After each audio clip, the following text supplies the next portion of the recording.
ሰውየው የሐራም ገንዘብ ሲበላ አንድ ጉርሻ የሐራም ገንዘብ ከበላ 40 ቀን አላህ ዱዓውን አይቀበልም ነው።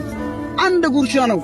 አንድ ጊዜ ምሳ፣ ቁርስ፣ እራት አይደለም። አንድ ጉርሻ። ሰዓድ ኢብኑ አቢ ወቃስ የሚባለው ሰሃባ ከ10 ከጀነት ከተባሉት አንደኛው ሰሃባ ነው። ነብዩ ሰለላሁ ዐለይሂ ወሰለም 10 የጀነት የተባሉ ሰሃቦች 10 ወአቡበከር ወዑመር ወዑስማን ወዓሊ ወዙበይር ወጠልሃ አቡ ዑበይዳ አብዱራህማን ወሰዓድ ብሎ ሰዓድ ማለት ሰዓድ ኢብኑ አቢ ወቃስ ማለት የነብዩ ሰለላሁ ዐለይሂ ወሰለም የእናታቸው ያጎት ልጅ ነው። ሰዓድ አላህ ዱዓህን የሚቀበልህ ከሆነ አላህ ዱዓህን እንዲቀበልህ ከፈለግ የምትበላውን ሐላል አድርገህ። የሐራም ጉርሻ አንድ ጉርሻ የጎረሰ ሰው አላህ ዱዓውን አይቀበሉም። ጌታዬ አሉ የሰዓድ የራሱን የቻለ ከራማ አለው። ጌታዬ የሰዓድን ዱዓ እንዳትመልሰው አሉ።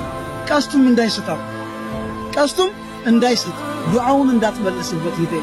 እና አንድ ሰው መጣና ሰዓድ ኢብኑ አቢ ወቃስ አጠገብ ዙበይርና ዓሊይን ሲሳደብ አትሳደብና ሰዎች ትልልቅ ሰዎች ናቸው አትስደባቸው አለው። እሳደባለሁ የሁዲይ ነው እሳደባለሁ አለ። ከዛ ዱዓ አረግብሃለሁ ሲለው አረ ነብይ ነህ እንደ ብሎ ሲያሾመበት ጌታዬ ብሎ ሁለት እጁን ወደ ሰማይ ሲዘረጋ ግመሊቱ ቄብ ግመል ናት መጣችና እላዩ ላይ መጣችና ቁጭ አለች። መስሎኝ ሩሁ ሲወጣ ከላዩ ላይ ተነሳች። ስለዚህ ዱዓህን አላህ እንዲቀበል ከፈለክ የምትበላውን ሐላል አድርግ። አላህን ጠብቀው፣ አላህ ይጠብቅሃል። አላህን ፈልገው ከፊት ለፊት ታገኘዋለህ። ለአላህ ይሆንሃል ነብዩ ሰለላሁ ዐለይሂ ወሰለም። ስለዚህ አዱንያ ላይ በሰላም መኖር ራሱ ትልቅ ነገር ነው።